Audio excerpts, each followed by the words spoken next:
You have entered the Arcade Cafe. Today, I've served myself, wouldn't you know it, another beer.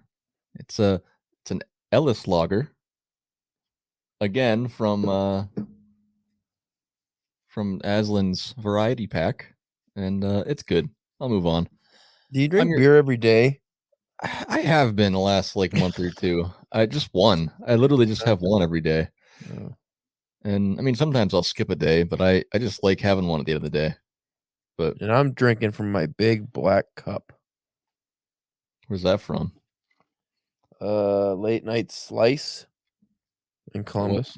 Oh, like a pizza place? I got a fancy cup and I've just been using it for iced coffee. Yeah, it's a Nice. pizza joint. It was really fucking good. It was across the street from the convention center. And I was like, oh man, I wish I got 10 huge slices of pizza. That was for the Arnold? Yeah. Nice. Well, I'm your host, if you're wondering. I'm Bryce Yoli, and I'm here with my pal and cousin-in-law and more eloquent co-host, Caleb James. Yeah. Here in the arcade. I got my name on my jacket today. Look at that. Is that your work jacket? Yeah, if I take it off. Yeah. Well, here in the Arcade Cafe lies a materia-sized answer, because we're going to talk a little bit Final Fantasy today. Materia-sized answer to those full-length episodes, the main feature of Arcade Bookshop.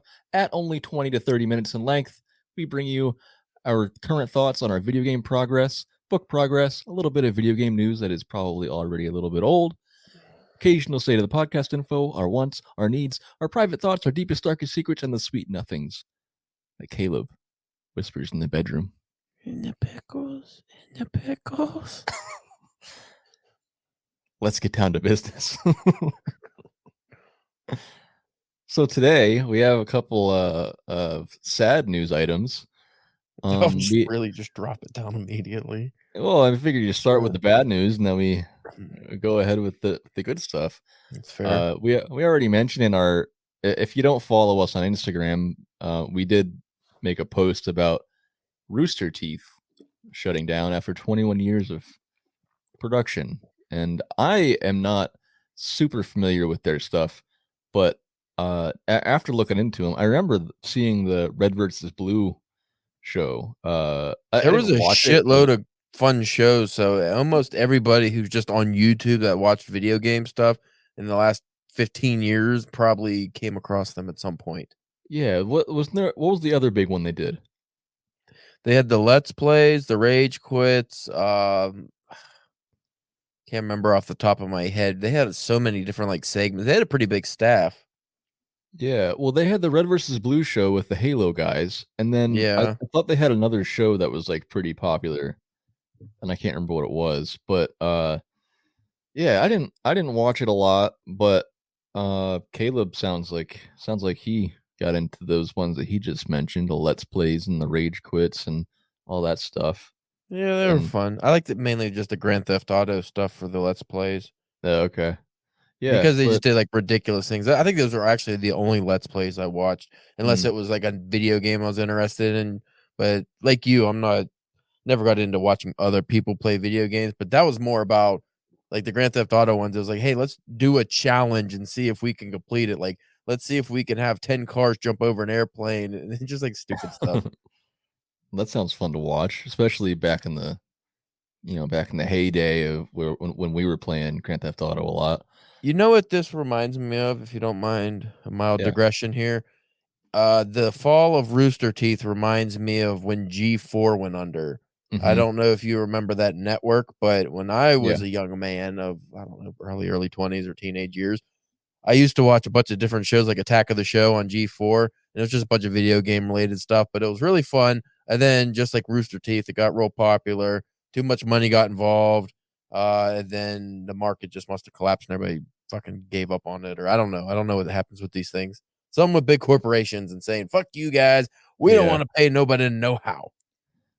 Yeah, I actually remember before G4 when it used to be that it used to just be those old guys fixing computers. Yeah, what was the name of that? My dad used to watch that all the time. I watched that too. I forget the name of that. It had a different name, I think. It wasn't G4 back then. Yeah. Yeah. Wasn't it Canadian too or something? Oh, I don't know. It might have been. It's hard to say. But I think that's how my dad figured, because our home computer, one of the first ones we had, he actually built it, and I think he learned from watching that show. It's pretty funny, but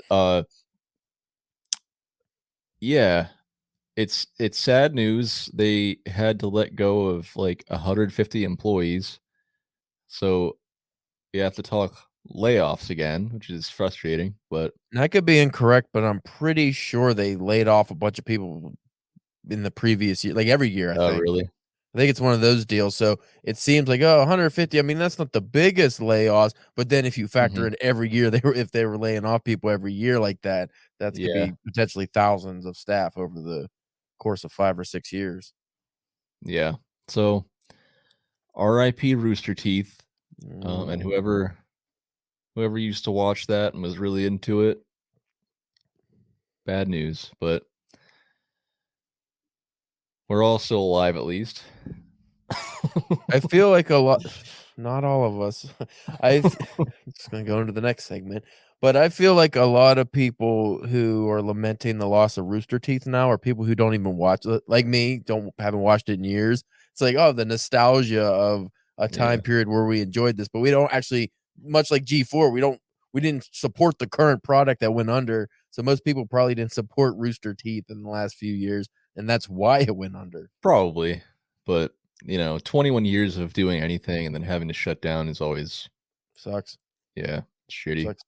But And our next sad piece of sad news is the loss of Akira Toriyama, the Dragon Ball Z guy. Did he create Dragon Ball Z? oh, god damn it, Bryce. Just go sit down. The Yeah, no, creator this of is good. Dragon Ball, the creator of Goku and Vegeta and all the characters everybody loves that you were a nerd for watching until the last I 8 watched years it when all all. of us I watched it all. I didn't like pay attention to the just creator or weren't deep anything into though. the well, Yeah. it fits for this show because, the video games if you look back to I think even pre-Nintendo game, there were Dragon Ball games. Like pre-Nintendo, there were Dragon Ball games.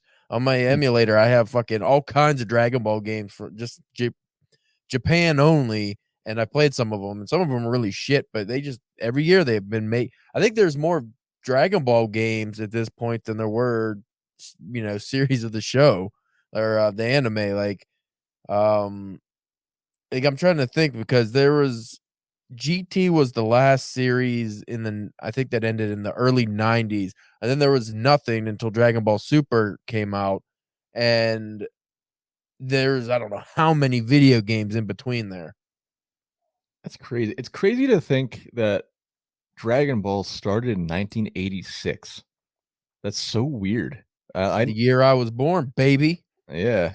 'Cause I watched that as a kid. I watched it because my brother watched it a lot, so it was kind of a secondhand thing that I learned to love it from. But and I knew they looked kind of like not brand new, but man, literally, it came out like 8 years before I was even born.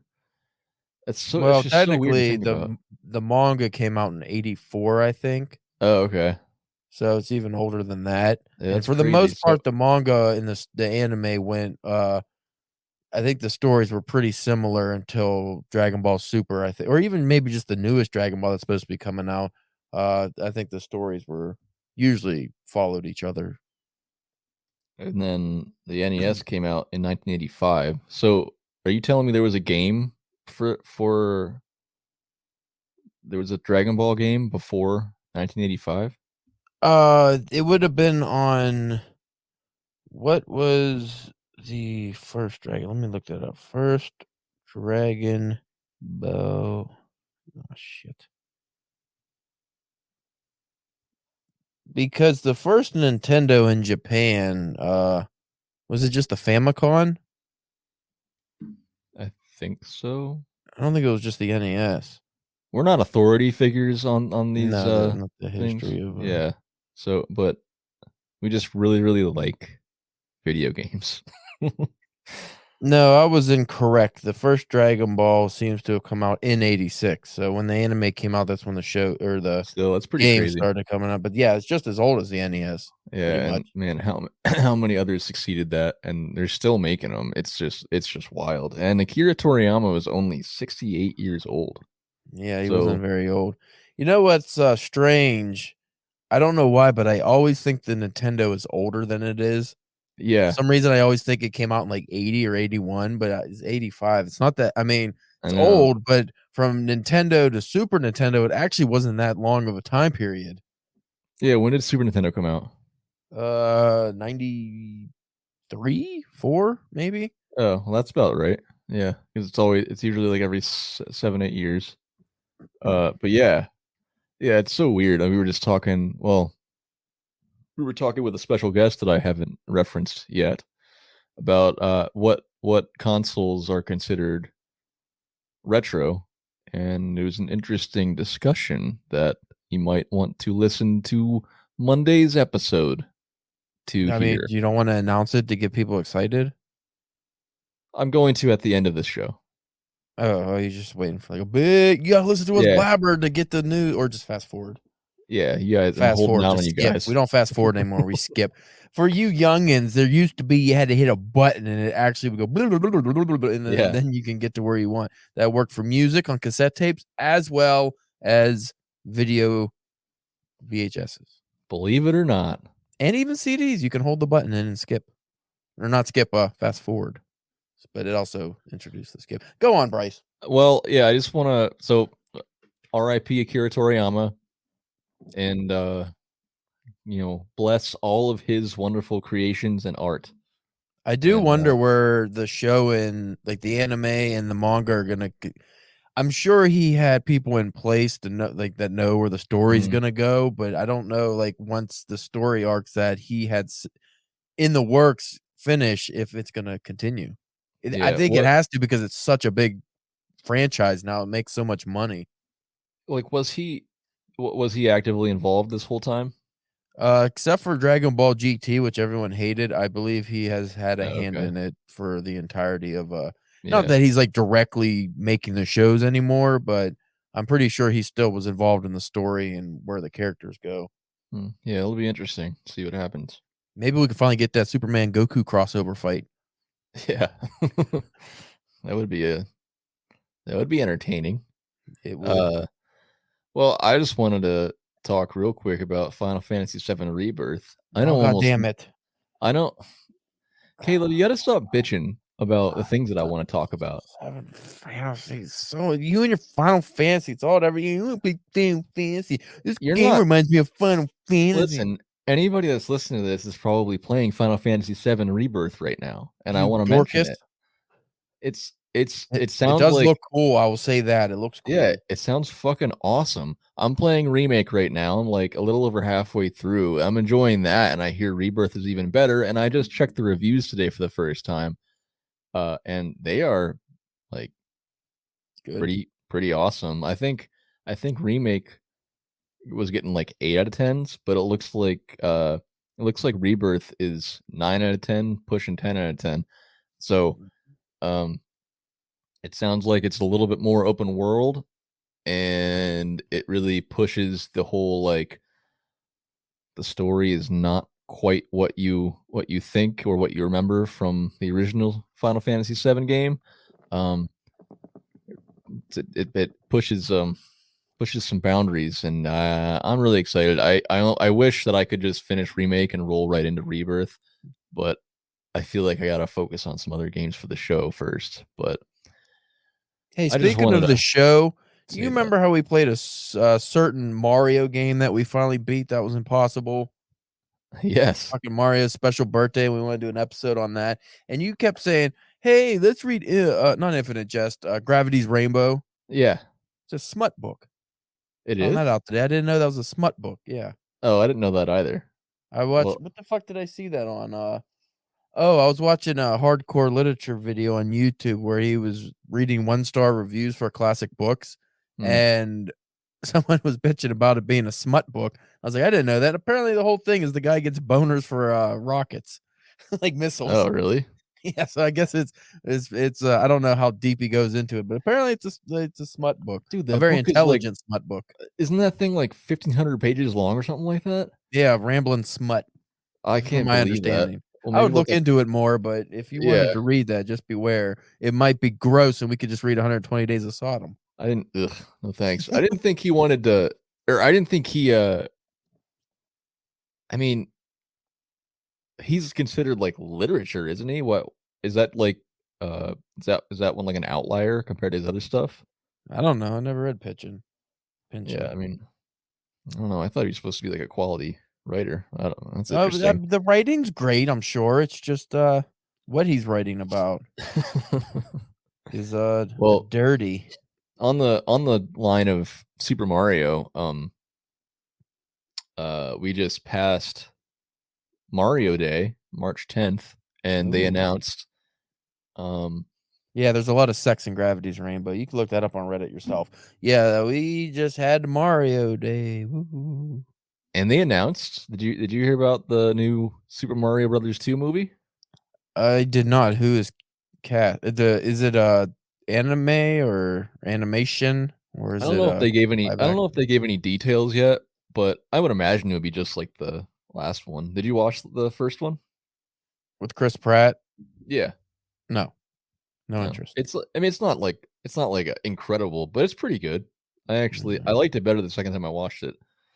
I Uh, don't have kids in my life, so I tend not to watch cartoon movies I went to the movies to see it, so by yourself. no, but Just creeping in the back, but hat it's pulled it's down low. it's not bad though, and I'm interested in seeing what the second one's about. It would be awesome if they brought the if they made it like half animation and half well, and then all animation, but then they brought in the guy uh who like a live action Mario actor from that old 80s show He's probably old as fuck, or dead. or he's probably dead.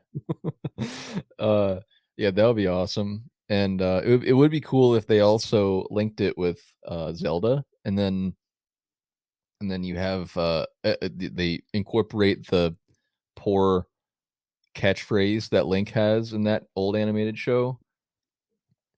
Remember that? I heard you say, "Oh, I hope they do a Nintendo universe where we have Mario, Zelda, all the fun games crossed over, and they beat each other up, and then the Contra guys come in and shoot up the works." I want to see a live action Contra movie. Yeah, I knew you were gonna say that. That would be fucking awesome if they That would if be they fucking rad, man. um yeah, if they combined all that shit, that would be so cool. Think of like Jason Statham's Crank movies and what's another super high action, barely a plot movie where it's just nonstop? That's what we need for a Contra movie. There doesn't need to be much of a plot, just running and shooting and nonstop explosions. When you Yeah, get like out, you're all fucking Expendables. like, oh, be Yeah, awesome. Expendables. Yeah. Yeah, no, better than Expendables. Lasers, Yeah. Yeah, I'm rockets. just saying that's like what you're that's like the line of Now, but they try thinking. to have a plot in that. I don't want a plot. Yeah. Just Action. run and gun, and then an alien shows up for absolutely no reason. Big old flapjack titties Yeah. flopping all about too. Rated R kids movie Nintendo. Well, That might not be good. It doesn't say that to be ladies' boobs. so 2026, Super Mario Brothers 2, I think, the movie. Okay. And on the line of Super Mario Brothers, we have an outlying episode to do. Well, special birthday, but also Paper Mario, Caleb. Fucking shitty Mario game. It's Mario And Mario.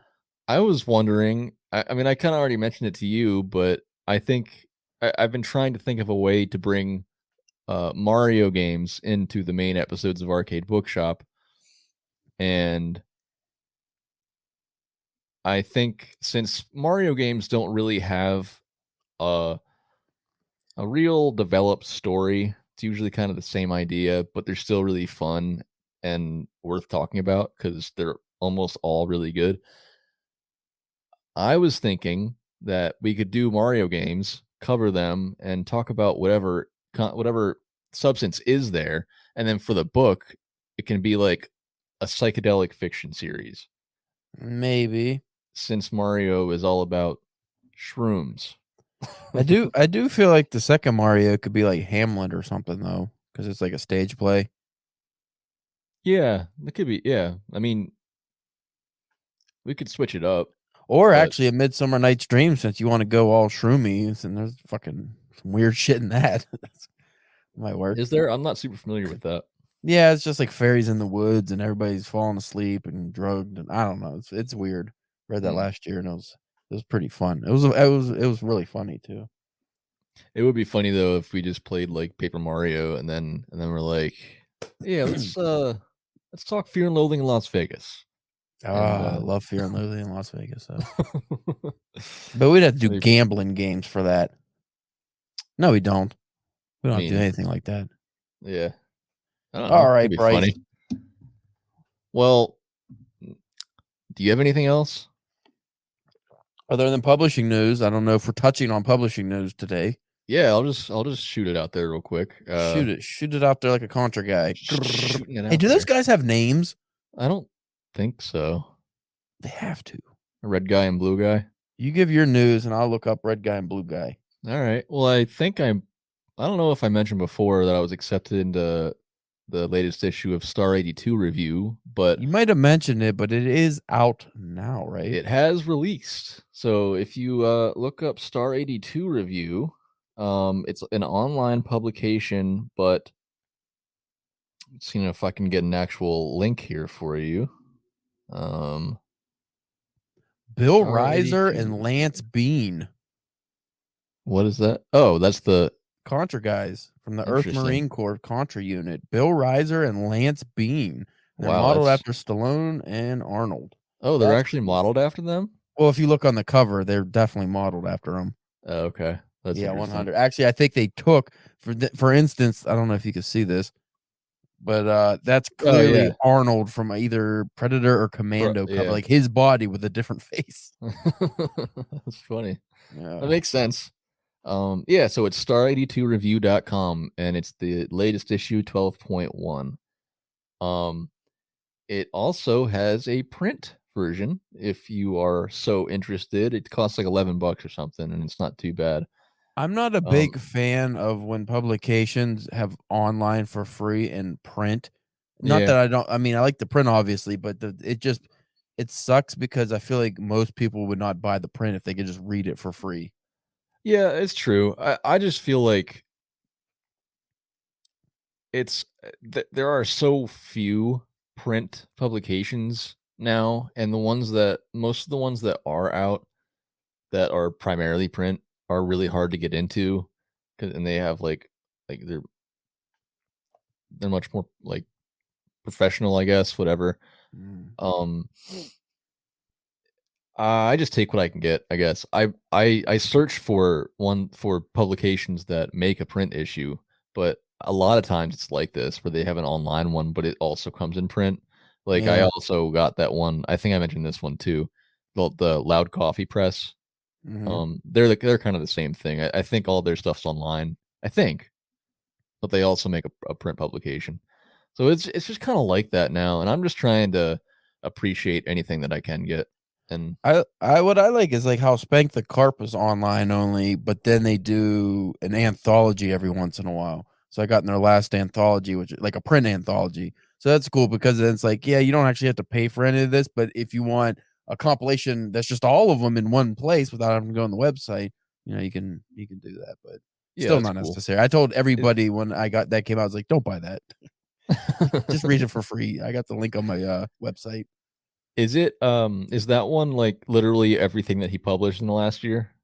I mean, I didn't look specifically, but I would imagine. Yeah, because he doesn't publish all 'Cause he that only much. publishes, like, 8 pieces every 3 months or something, so Yeah. 8 to 10 pieces, so to fill up a whole almost 200-page book or whatever it is, I mean, within a year, I would think you'd have to publish all of them. Yeah, but that's still cool. Yeah. And I'm excited to I ordered a print copy of Star 82, and it's a poem that I submitted 26 times until I got it accepted, and I started submitting it in June of 2022. So, Good lord. it's kind of yeah, it's kind of an accomplishment for me and just another representation of how persistence is important. Yes. Because you can easily think, "Oh, I got that rejected 26 times." It It's sucks. probably not very good. But I just remember my poetry professor. I actually workshopped that particular poem with her, and she thought it was good. And after we fixed it up a little bit, and she told me that she knew someone who's also a poet, and he submitted this poem. I don't know, something like 22 times, and the 23rd time he got it. He won a contest with it, so he like won money and stuff. So the Sometimes it's just, rejections, how it affects the person judging it, so you never know. yeah, the rejections are sometimes just meaningless, Yeah. and you don't know the actual reason half the time. Like they could say one thing, but it could be total Honestly, bullshit. I think 90 something percent of the rejections you receive are often either they didn't really read it or they just already had their quota filled and are just, going through. Because, Yeah, like, all these magazines, they get so many submissions and these journals, like, if you get let's just play 100, 200 submissions, but you only publish maybe 10 poems in your book. Like, you have an anthology or something, like a review. Okay, you get, like, a New England Review. How many poems are in that? 10 maybe yeah, not at that many at most, all. and they get hundreds and hundreds of submissions. Yeah, they're not even reading them probably once they hit their quota. Yeah, and especially, I mean, you have to assume that they lie preference to the ones that have decent credits or that they already know. Yeah, So especially if they recognize a name, but because they want to sell it. yeah, but the editors and publishers I've spoken to over this last year, they've all told one thing they've all have in common is when you submit, if you can name drop, do it because that'll really help. Like if you're like, Yeah, oh hey, I know this person, and then or this person recommended me or something, they go, oh, I'll actually take this more seriously and not just gloss over it. yeah, it'd be nice to have more people to name drop. Yeah, yeah, we're at the bottom, so we got to work our way up. Yeah. Well, Caleb, do you have any sweet nothings to whisper? What did you I don't really whisper got last night? I don't really remember whispering anything, probably snored, but, Hmm. I got an acceptance from the Siren's Call, so Oh I'll be yeah, in issue 65 of that, and they boast a readership of 35,000 people, that's so if awesome. that's true, that's actually pretty cool. Yeah, I hope it's true. congratulations. Thank you. I only submitted that story once, and it was to them. No, that's not Wow. true, I submitted that story to Driftwood, and they didn't read it, Yeah. Well, but they they, fucking charged me $30 and sent me a shitty novel. yeah, Fuck it's them. expected. Um. Well, are you all good? That's about it for me, I think. All righty. Till next week, then. Stay tuned, though, everybody listening. Stay tuned this Monday, the 18th, for another special feature of Arcade Bookshop. We interviewed Adam Blank, host of Canada's #1 gaming podcast, Remember the Game. And it was really, really good and fun. So I hope you guys check it out. It's this Monday, the 18th. You can watch it on YouTube. You can listen on Spotify or Apple Podcasts or wherever you pod. So please check that out. Thanks everybody for listening. You have just spent some time in the Arcade Cafe, and we hope you enjoyed yourself. I enjoyed myself. I always enjoy myself. Ooh. I know you do. I'm Bryce Yoli, and this is my pal and cousin-in-law Caleb James, and we will see you next week